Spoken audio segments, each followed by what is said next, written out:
Hello, welcome to my channel. My name is Kat, and today we are going to be talking about some books for the winter. I want to share my winter TBR, but I also have some books to recommend that I think could work really well for the winter in case you're looking for any inspiration. I'm going to start off with the books that I'm hoping to read, and then we'll make our way through some recommendations. Okay, so on my TBR, I am setting 5 books that I'm hoping to prioritize for this winter, and honestly, I have no faith in myself because for my fall TBR, I think I read 1 book. I like putting these books together and they make me really excited to read and to think about reading, even if I don't end up getting around to these. But I'm also kind of cheating because as I'm filming, it is not winter yet, but this book is on my list for the winter because I feel like it works really well. So if anything, it's like a transitional read from fall to winter, and it's Drive Your Plow Over the Bones of the Dead by Olga I literally looked this up. Tokarczuk. I might have butchered that. But this book is actually an interesting one because I feel like I have put this on my TBR and taken it off my TBR so many times, a lot of times, to the point where I'm like, do I actually want to read this? Because I have added it and then I've read reviews where I'm like, I don't think it's for me. And then I'll read another review and I'm like, maybe it is for me. So I think it's just to the point where I need to just give it a try and see how I feel about it. And I have not made too much of a dent. Actually, that's a lie. I'm 61 pages in. It's taking me a bit to get through. So I feel like that's also why I wanted to include it in my winter TBR, kind of get a little bit of a head start because I think I'll definitely be reading this by the time it's winter. I'm enjoying it. I really love the narrator in this so far and her voice and being in her perspective. But there is something about the writing that takes a little bit more of my brain power to understand what is happening. And there's definitely things that I'm missing. But for the most part, this is about this woman who lives in a remote place, and it's currently winter, and she finds out that one of her neighbors passed away. They don't know what happened. They don't know if he was killed, if he choked on something. They're not really sure. So it's kind of got that little mystery element where she's not exactly sure what happened, but I don't know. I really love the way she pays attention to certain details. So that's currently what I'm reading very slowly. So this is one of the books that I really want to finish this winter. I just want to see in the end if that's a book for me or not. So far, it has captivated me enough that I want to keep going, but the writing definitely, it takes me a second to get used to, so that's what I'm currently reading. But some other books that I'm hoping to get to is Mother in the Dark by Kayla Maiuri, and this one I bought, I don't know, maybe within the year, maybe last year, at the end of the year. And I have no idea what this is about. I think it's about 2 sisters growing up in Boston. I don't know if it takes place in the winter, but something about this is making me want to read it in the winter. Nothing's really standing out to me about it being in the winter, but for some reason, this feels like a book you would read in the winter or maybe even, I don't know, the spring. I'm not going to read the synopsis just because I personally like going into books knowing as little as possible, so I don't really want to spoil it too much for myself. We've got a house full of dogs, and I don't know if you can hear them, but they're howling, and it's really cute. They're going to town. It's like a choir. Okay, so the next book that I want to read is Migrations by Charlotte McConaghy. And this one, I mean, the cover alone, it's cold. It's giving winter. I have just been wanting to read this one. I got it used, I want to say last year. I still haven't read it. I can't remember what this is about, but I'm very excited to read Charlotte McConaghy's writing. I also have a copy of Once We Were Wolves by that author, which I didn't realize was the same author until I bought this one and I noticed that it was by the same author. But this is one that I'm really excited for. I remember that Ivana read it and she enjoyed it, and Jacob actually read it too and he also really liked it. So I'm excited to give that a read. And then the next 2 books are a little bit thicker. one more so than the other for sure. But the next book that I'm hoping to read is The Long Way to a Small Angry Planet by Becky Chambers. I don't know. I read A Psalm for the Wild Bill and A Prayer for the Crown Shy at the end of December, beginning of January. And I feel like because of that, it's making me want to pick up a Becky Chambers towards the end of December, beginning of January. I feel like her books might be perfect for the winter when I'm wanting something to kind of escape a little bit, maybe be a little bit cozy. I don't know how cozy this is in relation to like A Song for the Wild Bill and A Prayer for a Crown Shy. I feel like this might have more stakes. I don't know. It's just the vibe it gives me. This is the first book in the series. There are 4 books total, and I'm excited to give this a try. I don't know if it might go over my head or not. This is sci-fi, if I'm not mistaken. I'm pretty sure it is. Yes. Whoa, her parents were astrobiology educator and aerospace engineer, an inevitable space enthusiast. So yeah, this is sci-fi, and I'm just excited to give this a read. Jacob's read the series, he couldn't put them down, and I think it'll be nice to have a series to kind of work through, and who knows, maybe I'll get to the other ones the rest of winter. Probably not, but maybe. Maybe. Me feeling very hopeful. The next book is massive, and I talked about it in one of my most recent videos, my book haul, and it's Jonathan Strange and Mr.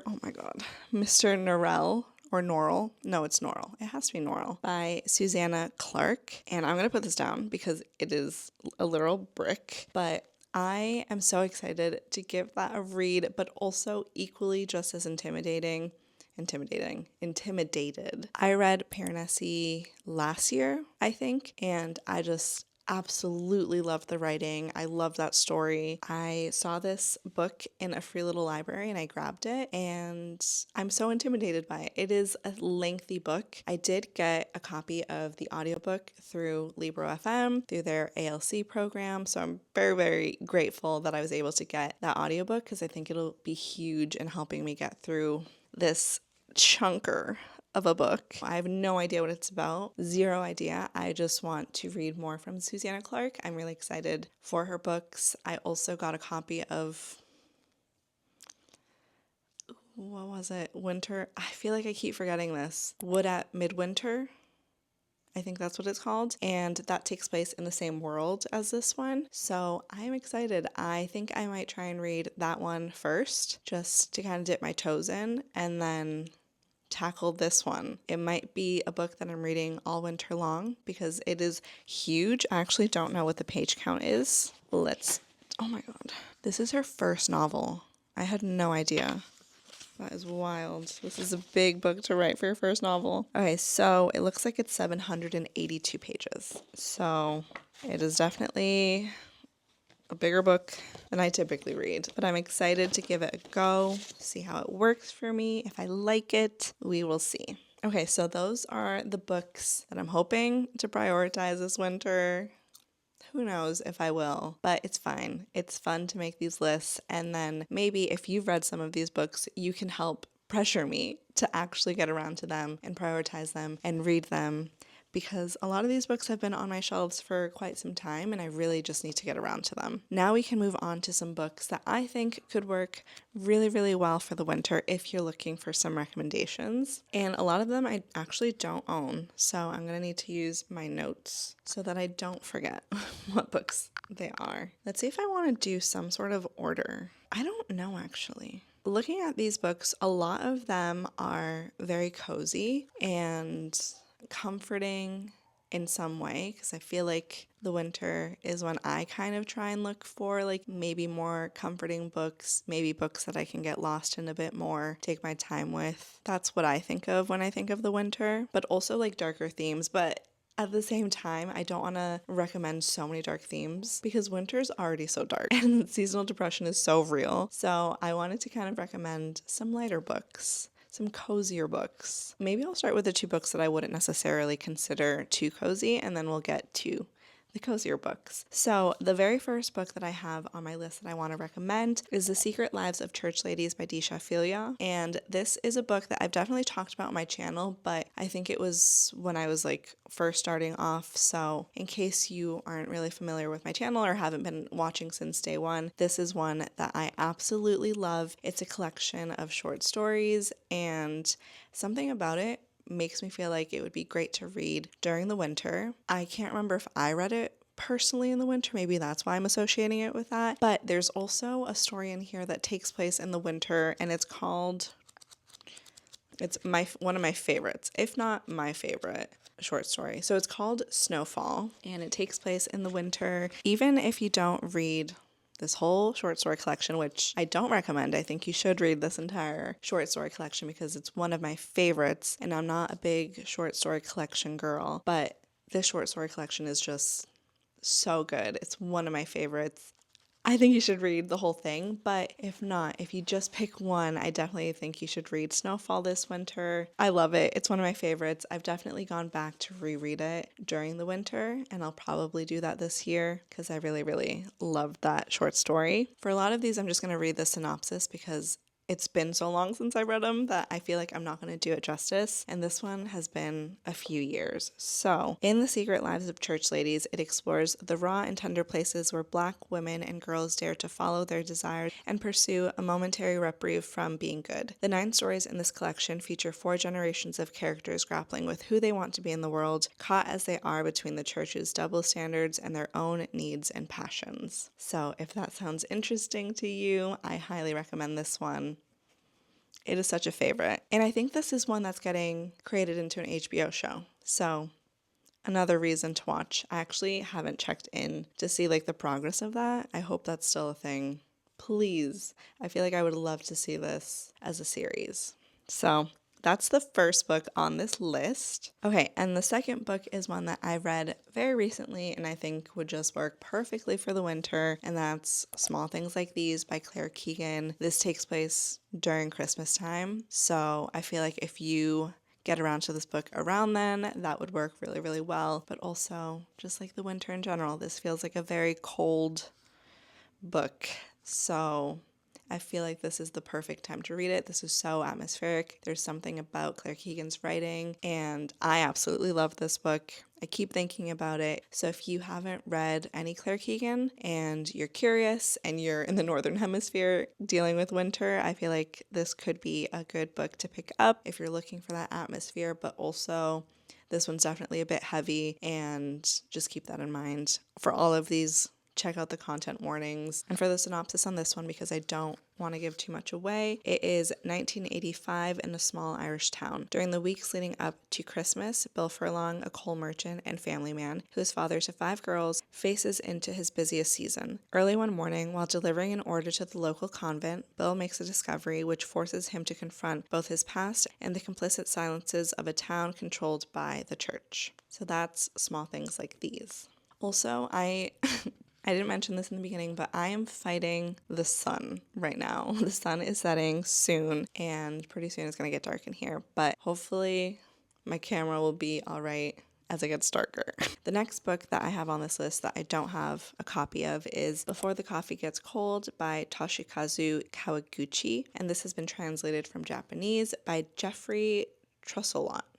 I think that's how you say that last name. And this is one that I read during the winter time, I want to say, last year. And I can't vouch for the whole series. I think there's like 6 books or something like that. I've only read the very first one in that series, and that was so sweet and cozy, and it helped me escape during the winter months. I swear I think I read it during the winter. I feel like that's the only time I would have read it. It can be a bit repetitive, so that's why I haven't really read any of the other books in the series, because I felt like with the first one, it did what I wanted it to do, and I just haven't reached for the other books. I might at some point, if I'm ever like craving something really comforting, I might pick up like the second book and give it a read. But I feel like for me, I might need to like space them out because I can't imagine reading like the whole series back to back. I think it would just become really repetitive. For the synopsis, it's in a small back alley in Tokyo. There's a cafe which has been serving carefully brewed coffee for more than 100 years. But this coffee shop offers its customers a unique experience, the chance to travel back in time.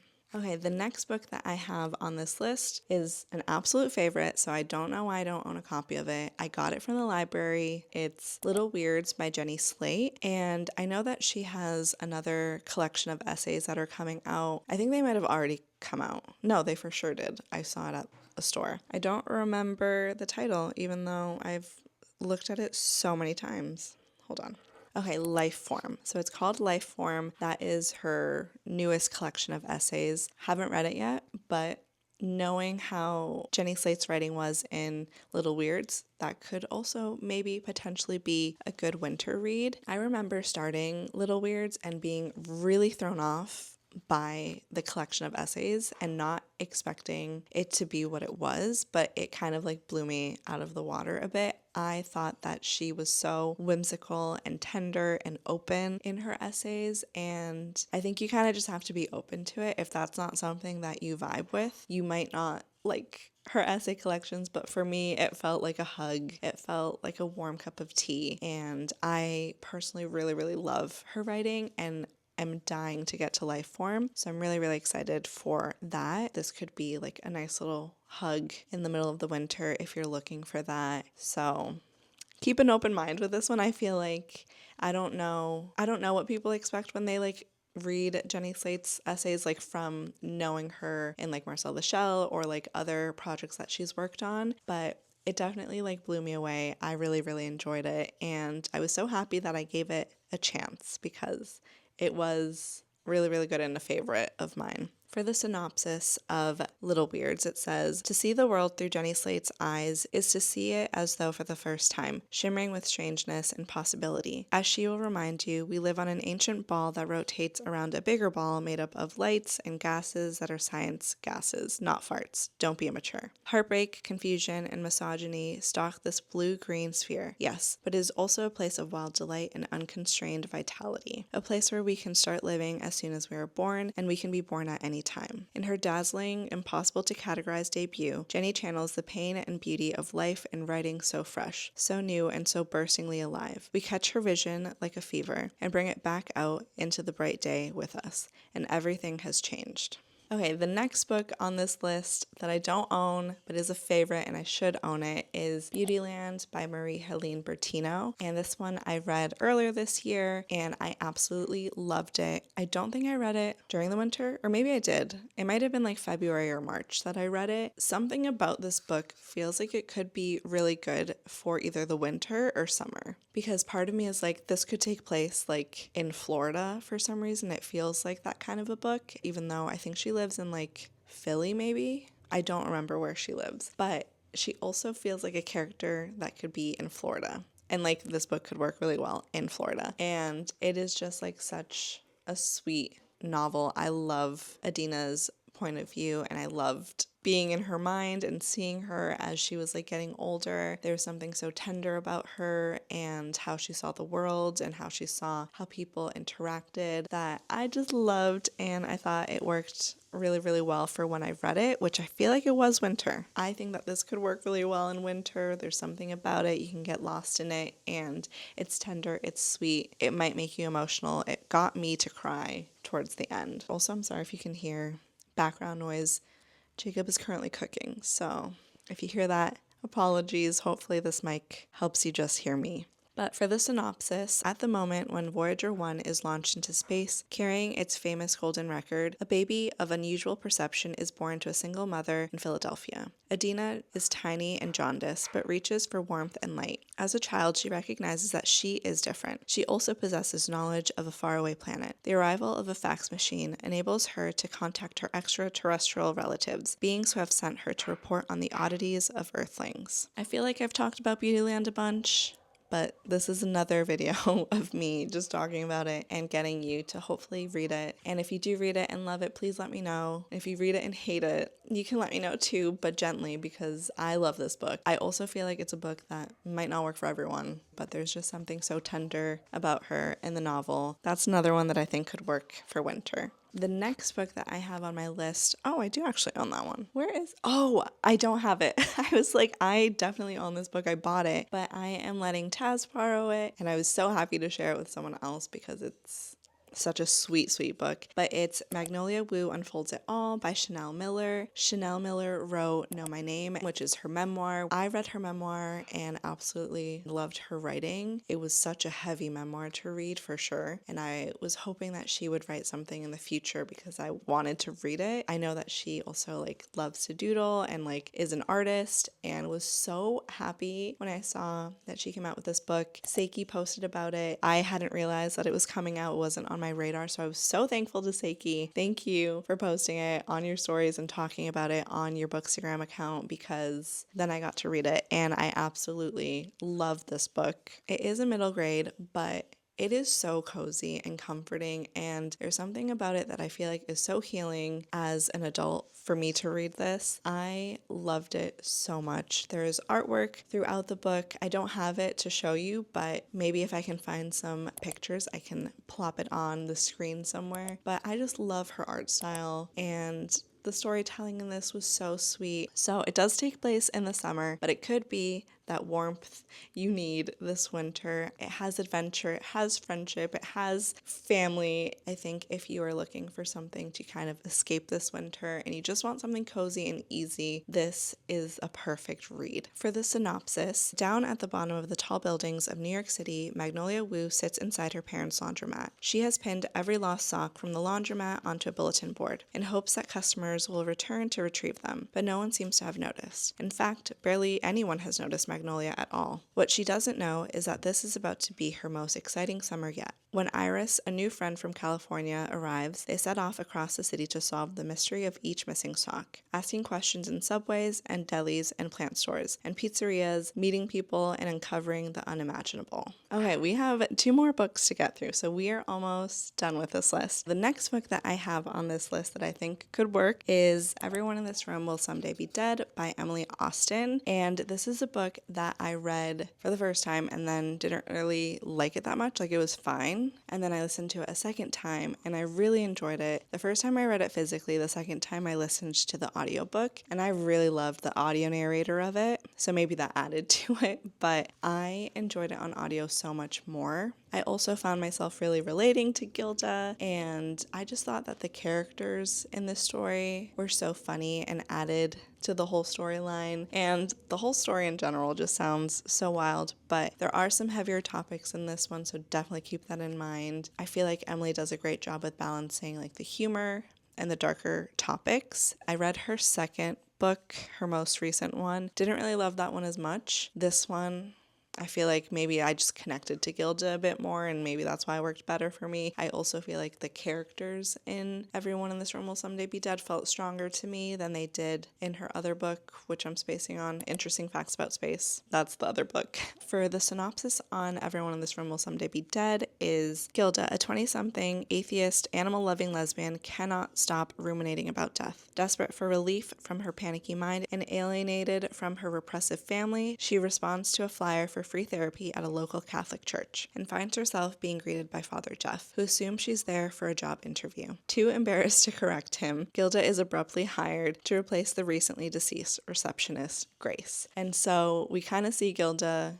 become a bit obsessed with the previous receptionist and trying to figure out what happened to her, because now she has access to her emails and she can see messages from people that are checking in on her to see what's going on, but also there's little things that are happening that makes her a bit suspicious of some of the people that work at the church. So we get that insight. We see her interact with all these people while also trying to hide who she is. And she's also really like obsessed with death. Like it kind of consumes her. Definitely heavy topics, but there were so many funny moments and there's so many funny characters that I loved seeing like Gilda interact with. If you like audiobooks, if they work for you, I also really recommend the audiobook of this. All right, and now the last and final book that I'm kind of cheating on because I haven't fully finished. I think it makes sense for the winter and I'm really excited that I'm currently reading it. It's The Book of Delights by Ross Gay. I have tried to read this book previously and I don't know what it was, but I put it down and then just never picked it back up. I was feeling like I needed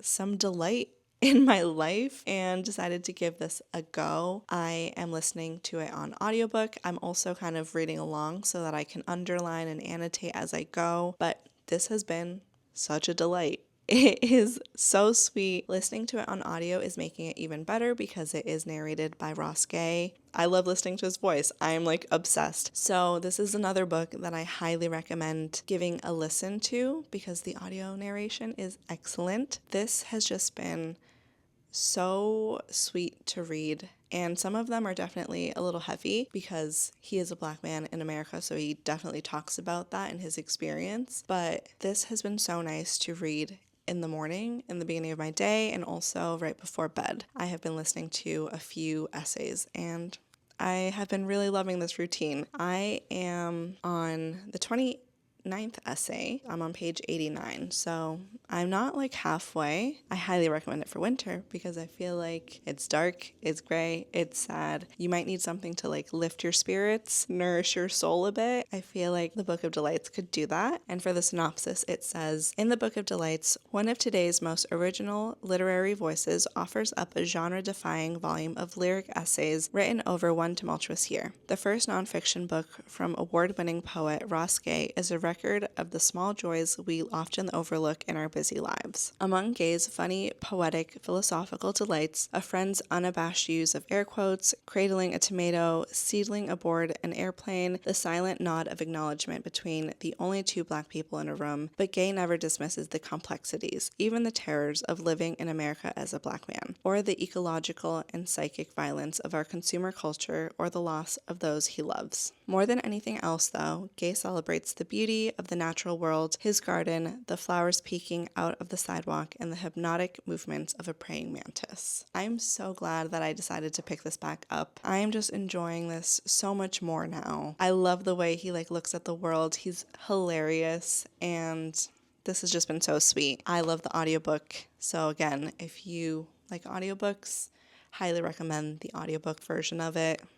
Give it a listen. These essays are so short. It's like maybe a minute to 4 minutes long reading them. So they're really, really quick to get through. That's the final book. We are done. That's all of them on my list. I've shared with you what I want to read. I've shared some recommendations, and I hope that there's something on this list that you haven't heard of or that now you're really excited to get around to. But also would love to hear what's on your winter TBR, if you even do seasonal TBRs or if you do monthly TBRs. Let me know what you're hoping to read soon, because also it's December. This is like the final stretch. I guess what books are you hoping to finish this year? For me, I feel like it's definitely Drive Your Plow Over the Bones of the Dead. This one has been one that's been on my TBR and off my TBR and then back on my TBR so many times. So I'm curious to see how I feel about it. But that's all I have for today. Thank you so much for watching. I hope that you enjoyed this video. I hope you got some new recommendations, and I will just talk to you in my next video, which